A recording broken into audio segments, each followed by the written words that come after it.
इनके हाथों में दे देते हो। कितने नाते हैं तुम्हारे, धन्य है प्रभु आपके प्रेमी जो बनते हैं। जो आपके प्रेमी आपको बनाते हैं, आप वही बन जाते हो। जय हो।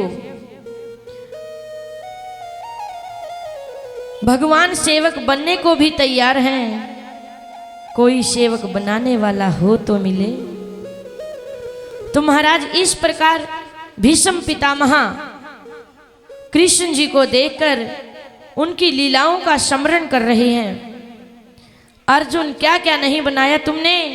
अब भगवान की तरफ इशारा करते हुए कहते हैं, प्रभु सभी का बेड़ा पार किया, सभी को पार लगा दिया।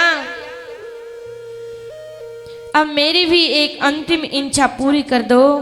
बोले पितामह जी। तब पितामह कहते हैं, प्रभु ये शरीर आपकी प्रतिज्ञा, आपकी प्रतीक्षा में ही पड़ा है, बाणों की सैया पर। इसलिए पड़ा था कि जब तक आप नहीं आओगे तब तक मैं जाने वाला नहीं हूं। पर प्रतीक्षा करा के आप आए हो तो थोड़ी सी प्रतीक्षा में भी कराना चाहता हूं। बोले क्या।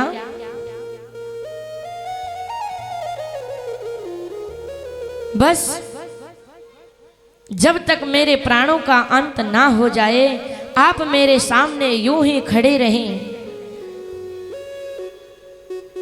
चले मत जाना जब तक मैं ना जाऊं। भगवान ने सोचा अच्छी बात कह रहे हैं महाराज, अच्छी ड्यूटी लगा दी। भगवान ऐसा क्यों सोचते हैं कि जाने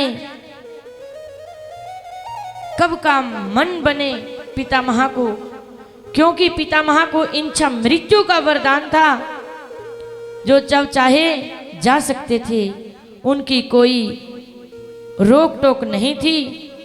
और मुंह लटका लिया भगवान ने। पितामह ने कहा, सुनिए प्रभु, अरे ये लटका हुआ लेकर मुखड़ा खड़े हो आप। जब तक खड़े हैं तब तक प्रसन्न मुद्रा में रहो महाराज। जब तक खड़े हो हंसते रहिए। महाराज आपकी मुस्कान में मधुर चमत्कार है।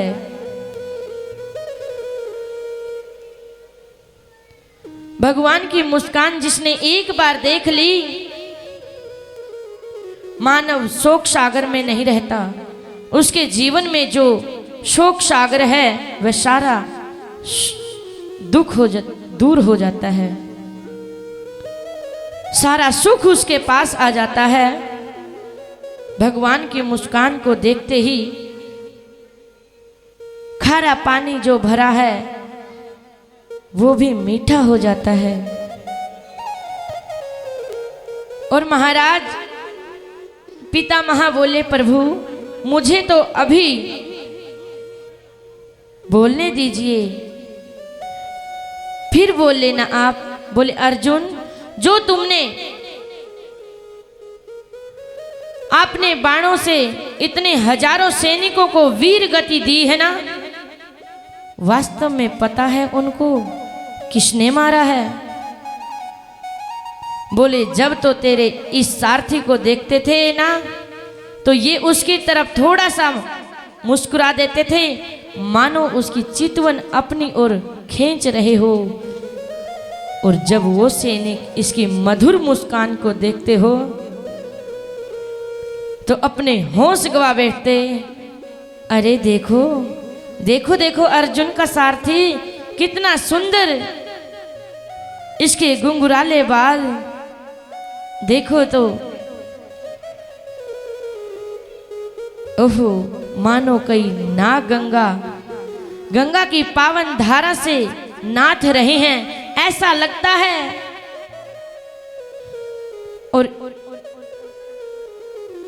इस प्रकार अपनी प्रशंसा के बाद युधिष्ठिर जी पितामह जी से कई प्रश्न करते हैं और पितामह उनका ठीक ठीक ज्ञान पांचों पांडवों को बड़ी सहजता से समझाते हैं। बड़ा अद्भुत भीष्म जी ने उपदेश दिया और इसको महाभारत में भीष्म गीता के नाम से जाना जाता है। तो महाराज वहां समस्त धर्मों का अच्छा व्याख्यान किया, पर किसी को संक्षेप में भी कहा, किसी को विस्तार में भी कहा। समझ दिव्य धर्म के मर्म को जानकर युधिष्ठिर जी महाराज सहित सभी पांडवों का शोक दूर हो गया और पितामह जी ने श्री कृष्ण भगवान की स्तुति कैसे की कि सुंदर माह का महीना आया, शुक्ल पक्ष आया, एकादशी का दिन आ गया। महा शुक्ल एकादशी भीष्म को लगा अब अच्छा समय आ गया, क्योंकि सूर्य भी उत्तरायण हो गए हैं, देवता लोग भी जाग गए हैं, अब प्राण त्याग कर देने चाहिए। वर्ष में 2 आयन होते हैं, सूर्य उत्तरायण और दक्षिणायन। देवताओं की रात्रि है। यदि व्यक्ति रात में किसी के घर जाता है, उसको दरवाजा खोलने का इंतजार करना पड़ता है। तो महाराज यहां उचित मौका है और सोचा अब इनके चरणों में पुष्प यानी कि फूल चढ़ाने के लिए फूल कहां से लाऊं। इस कुरु भूमि में फिर भी कुछ ना कुछ तो करना है। तो भीष्म जी अपने वचनों से बड़ी सुंदर प्रस्तुति भगवान की करते हैं। कैसे? इतना तो करना स्वामी, जब प्राण तन से निकले, गोविंद नाम लेकर जब प्राण तन से निकले। इतना तो करना स्वामी, जब प्राण तन से निकले। तो करना स्वामी, जब प्राण तन से निकले। श्री गंगा जी का तट हो, यमुना का बंसी बट हो। श्री गंगा जी का तट हो, यमुना का बंसी बट हो। मेरा सावरा निकट हो, जब प्राण तन से निकले। मेरा सावरा निकट हो, जब प्राण तन से निकले। पीतांबरी कसी हो, छवि मन में ये बसी हो। पीतांबरी कसी हो, छवि मन में ये बसी हो। होठों पे कुछ हंसी हो, जब प्राण तन से निकले। होठों पे हंसी हो, जब प्राण तन से निकले। इतना तो करना स्वामी, जब प्राण तन से। ओ इतना तो करना स्वामी, जब प्राण तन से निकले। जब कंठ प्राण आए कोई रोग ना सताए। जब प्राण कंठ आए कोई रोग न सतावे। यम दर्श ना दिखाए जब प्राण तन से निकले। इतना तो करना स्वामी जब प्राण तन से निकले।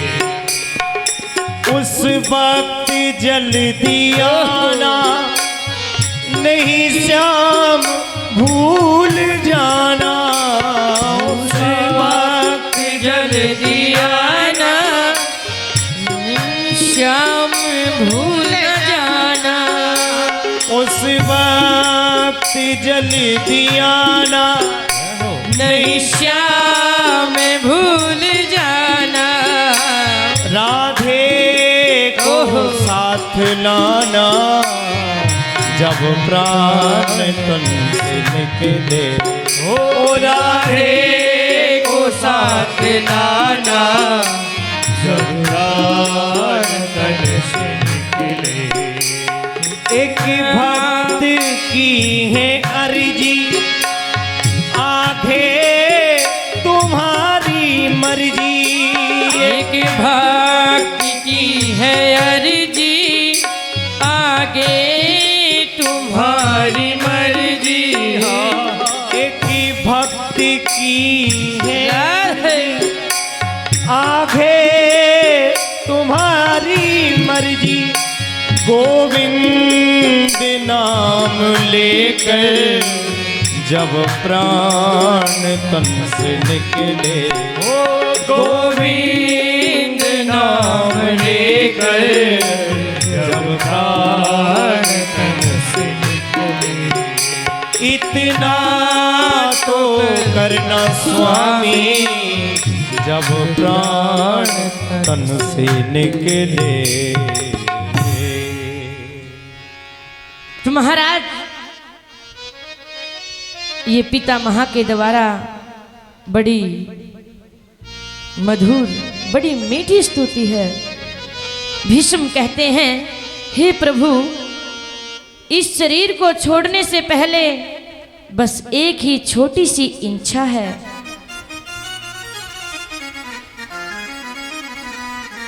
कि अपनी अविवाहिता बेटी का विवाह और कर देता। बेटी कुंवारी छोड़कर जाऊंगा तो अधूरापन रहेगा। बेटी का सुंदर वर ढूंढते ढूंढते परेशान हो गया हूं, पर कोई मिलता ही नहीं।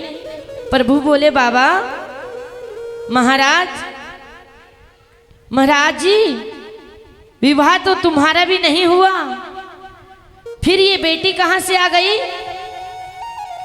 भीष्म बोले, इति मति, ये जो मेरी बुद्धि है ना, इसी को मैंने अपनी बेटी मान लिया। अच्छा? बोले हाँ। प्रभु ने कहा, क्या तुम्हारी बेटी इतनी सुंदर है? भीष्म बोले, ऐसी संस्कारी बेटी है कि सारे संसार में नहीं मिलेगी। क्या योग्यता है?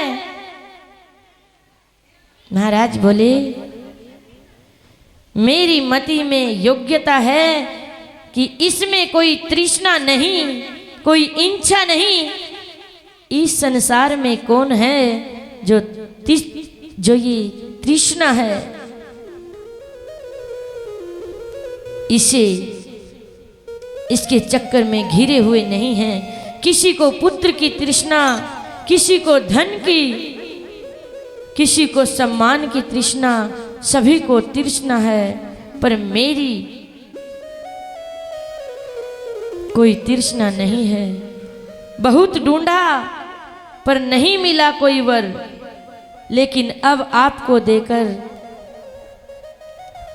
देखकर ये लग रहा है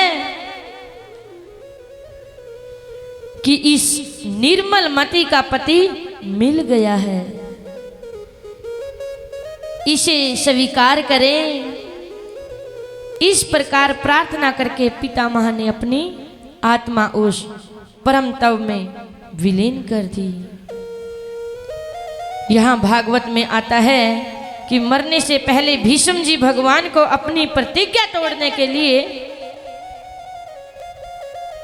उनसे बातें करते हैं, उनको याद करवाते हैं कि आपने प्रतिज्ञा की थी कि मैं महाभारत के युद्ध में अस्त्र नहीं उठाऊंगा, और मैंने प्रतिज्ञा की थी कि आपसे अस्त्र उठवा के दिखाऊंगा। जब मैंने अपने तीखे बाण चलाए जिनका सामना कोई नहीं कर सका, तब आपसे रहा नहीं गया और आप रथ का पहिया उठाकर मुझे मारने के लिए दौड़े। आपका पीतंबर भागते भागते नीचे गिर गया, आपकी आंखें क्रोध में लाल हो गई। हे प्रभु, मैं जानता हूं वो प्रतिज्ञा आपने इसीलिए तोड़ी क्योंकि मेरी प्रतिज्ञा की लाज आपने रखनी थी। जिस प्रकार बच्चों की जिद के सामने कई बार माता पिता को मानना पड़ता है बच्चों का दिल रखने के लिए, उसी प्रकार मेरे वचन को, मेरी प्रतिज्ञा को बचाने के लिए आपने अपना वचन तोड़ दिया। भगवान, आप अपने भक्तों के वचन को हर हाल में पूर्ण करते हो, जैसे मेरे वचन को किया। हे दयानिधे, आपको मैं बार बार प्रणाम करता हूँ। श्री कृष्ण गोविंद हरे गाइए सभी ताली बजा के। हे नाथ नारायण वासुदेवा, श्री कृष्ण गोविंद हरे मुरारी, हे नाथ नारायण वासुदेवा। श्री कृष्ण गोविंद हरे मुरारी, हे नाथ नारायण वासुदेवा। श्री कृष्ण गोविंद हरे मुरारी, हे नाथ नारायण वासुदेवा। श्री कृष्ण गोविंद हरे मुरारी, हे नाथ नारायण वासुदेवा। हे नाथ नारायण वासुदेवा, हे नाथ नारायण वासुदेवा। श्री कृष्ण गोविंद हरे मुरारी, हे नाथ नारायण वासुदेवा।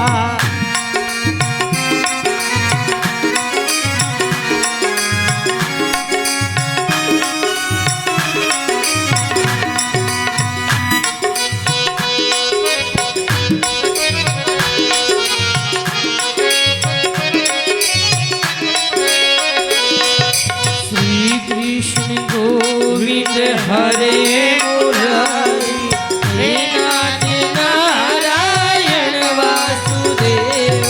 श्री कृष्ण गोविंद हरे मुरारी, हे नाथ नारायण वासुदेवा। हे नाथ नारायण वासुदेवा, हे नाथ नारायण वासुदेवा। श्री कृष्ण गोविंद हरे मुरारी, हे नाथ नारायण वासुदेवा। श्री कृष्ण गोविंद हरे मुरारी, हे नाथ नारायण वासुदेवा। इस प्रकार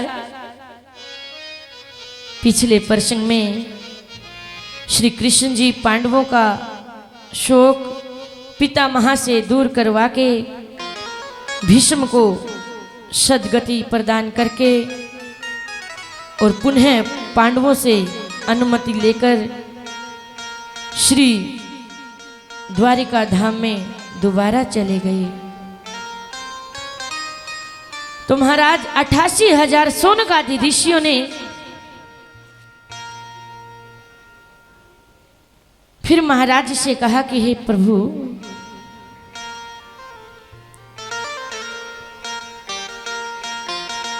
आपने जो ये हमें कथा श्रवण कराई है, हमें बहुत ही आनंद आ रहा है महाराज।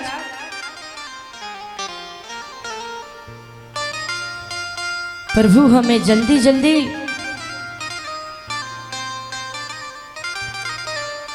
जो राजा परीक्षित जी हैं उनकी कथा श्रवण करवाए। तो प्रभु सभी से यथा योग्य मिले, पर सोनक जी ने पूछा, महाराज उत्तरा के गर्भ में जो परीक्षित था उसका क्या हुआ? ये तो आपने बीच में ही छोड़ दिया। तब सूत जी को याद आया, अच्छा हाँ हाँ ठीक पूछा आपने संतो, भगवान की कृपा से वह बच्चा माता के गर्भ में बिल्कुल ठीक रहा। समय आने पर ठीक ठाक उसका जन्म भी हुआ। ब्राह्मणों ने उसके जातक कर्म सब संस्कार किए, नामकरण संस्कार किया। इसका नाम रखते हैं विष्णु रातु, कि महाराज भगवान विष्णु की कृपा से ही इसकी रक्षा हुई है गर्भ में। पर ये बच्चा जिसकी गोद में जाता है, इसके सामने जो भी आता है उसी को टुकर टुकर देखता है। क्या ये वही है जो मुझे मेरी माँ के गर्भ में बचाने आया था? वो 4 हाथों वाला कौन है? हर चेहरे को ध्यान से देखते हैं, प्रेम से देखते हैं, इसीलिए प्यार से इनका दूसरा नाम परीक्षित पड़ गया। न जाने ये चारों तरफ किसको ढूंढ रहा है। परीक्षित के नाम से ये बालक विख्यात हुआ। तो महाराज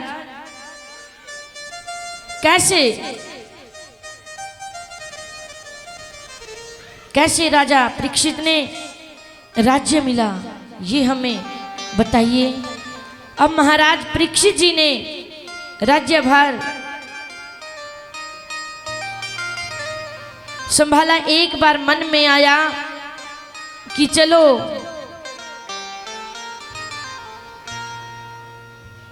जब पांडवों ने उसको सारा राज्य संभलवा दिया,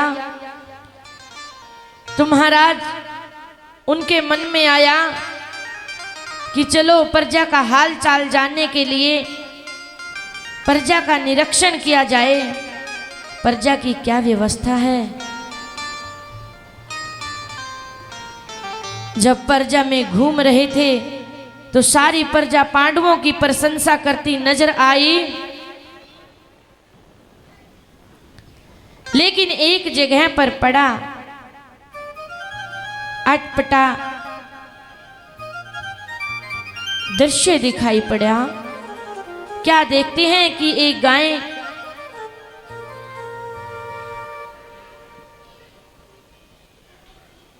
एक बछड़ा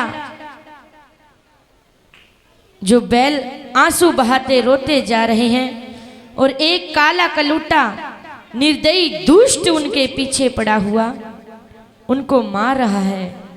वे दोनों गाय बछड़ा अपने सुख दुख की बात रो रो कर रहे हैं।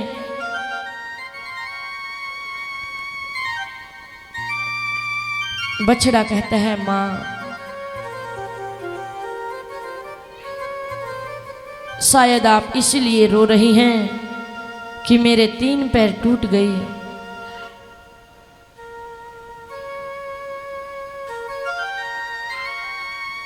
प्रभु श्री नारायण को याद करती है गौ माता। जब याद तुम्हारी आती है मैं रो रो तुम्हें मनाता हूँ। जब याद तुम्हारी आती है मैं रो रो तुम्हें मनाता हूँ। अपने सुख दुख को ए ठाकुर मैं रो रो तुम्हें दिखाता हूँ। जब याद तुम्हारी आती है मैं रो रो तुम्हें मनाता हूँ। अपने सुख दुख को ए ठाकुर मैं रो रो तुम्हें सुनाता हूँ। अपने सुख दुख को ए ठाकुर मैं रो रो तुम्हें सुनाता हूँ।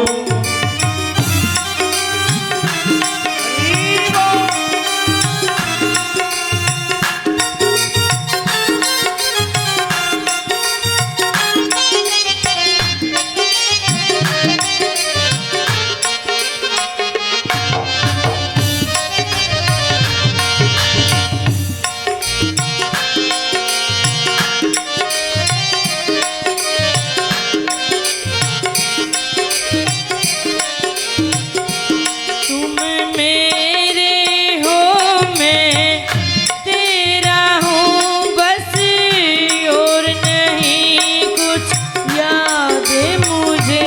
ओ हो बस याद नहीं कुछ याद मुझे ये ध्यान सदा मेरे मन में रहे। ये विनय सुनाने आया हूँ। ये ध्यान सदा मेरे मन में रहे। ये विनती तुम्हें सुनाता हूँ। अपने सुख दुख को ए ठाकुर मैं रो रो तुम्हें सुनाता हूँ। अपने दुख दुख को हे ठाकुर मैं रोए रोए तुम्हें सुनाता हूँ।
बोलिए श्री वृंदावन बिहारी लाल की जय। हेलो। 3 पैर टूट गए और मैं एक पैर, इससे मैं कैसे चलूंगा? या इसीलिए रो रही हो? हे प्रभु, हमको छोड़कर परम धाम चले गए क्यों माँ? ऐसा ही है ना? और इस प्रकार जब वो बातें कर रहे थे तो परीक्षित ने सुना, ओहो, ये कोई साधारण गाय बैल नहीं हो सकता जो बातें कर रही हैं। लेकिन जब उस काले कलूटे दुष्ट पुरुष को मारते देखा, कौन था वो कलयुग था। तो अपनी आंखों से क्रोध के अंगारे बरसाने लगे, अरे दुष्ट, मैं तुझे नहीं छोड़ूंगा। मेरे राज्य में गऊओं पर अत्याचार कर रहे हो। अरे प्रभु श्री कृष्ण ने जन्महीन गऊओं की रक्षा के लिए लिया था, वो अपने परम धाम चले गए तो क्या हुआ? मैं परीक्षित तो अभी जीवित हूं, मैं तुझे नहीं छोड़ूंगा। गौ माता, मैं अब आ गया हूं, तुम्हें रोने की कोई जरूरत नहीं है। और जैसे ही अपनी तलवार क्रोध में राजा परीक्षित ने उठाई उसको मारने के लिए, उसी समय वह दुष्ट चरणों में गिर गया। मुकुट उतार कर पांव में रख दिया, त्राही माम त्राही माम। महाराज, ऐसा मत करो, मुझे मत मारो, मुझे छोड़ दीजिए।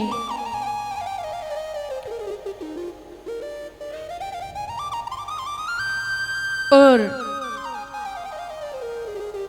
महाराज परीक्षित ने अपनी तलवार को मयान में वापस डाल लिया। अब गाय और बैल को रोते देखा तो कहा, अरे कालिया, तेरे को तो अभी बाद में पूछूंगा, पहले गौ माता से बात करता हूं। बैल ने, गौ माता कौन है? तुम कौन हो? मैंने आपकी बातें सुनी हैं, तुम कोई साधारण गौ माता नहीं हो। और ये तुम्हारी एक ही टांग क्यों है? 3 किसने तोड़ी? मैं अभी उसको दंड दूंगा। महाराज परीक्षित बोले,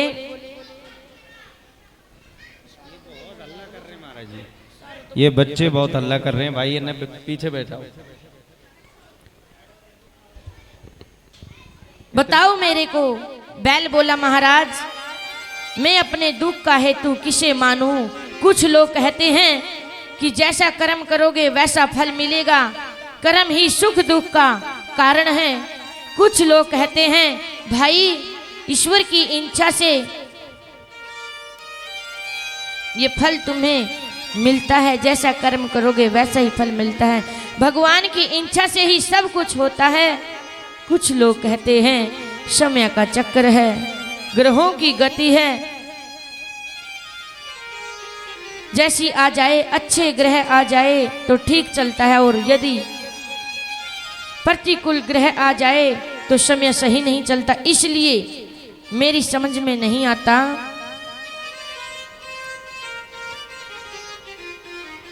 और मुझे नहीं लगता कि मैं अपने दुख का दोष किसी दूसरे को दूं। मैं अपनी इस दशा का दोषी किसी को नहीं मानता। महाराज परीक्षित बोले, बस बस महाराज, मैं पहचान गया, आप साक्षात धर्म है, क्योंकि पापी तो पाप का भागीदार होता है। पापी को तो पाप का फल मिलता है, जो उसके पाप की चर्चा करता है वो भी पाप का भागीदार हो जाता है। तो महाराज, और इसीलिए आप किसी के दोष की चर्चा अपने मुख से नहीं कर रहे हो, आप साक्षात धर्म हैं और ये गौ माता साक्षात धरनी है, जिसका भार उतारने के लिए प्रभु आए थे पर अब चले गए, इसीलिए उनके वियोग में दुखी हैं। दोनों को मौन पहचान लिया, पर ये दुष्ट कौन है